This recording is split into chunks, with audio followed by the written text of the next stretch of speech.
Hello, this is the Tachibana Corporation coming at you with another tutorial video. And today we are going to be showing you guys how to factory reset your Apple AirPods.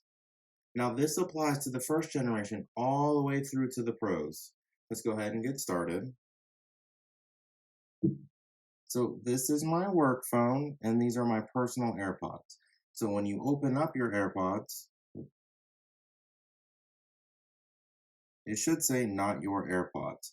So now there's this button on the back that you usually use to pair. You're going to hold it in for about 10 seconds maybe.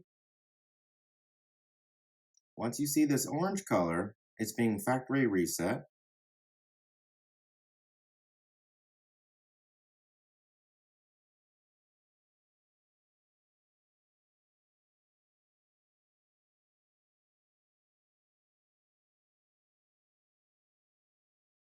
Now, as you can see, now it says connect. Usually it shows you that these are not your AirPods, please connect.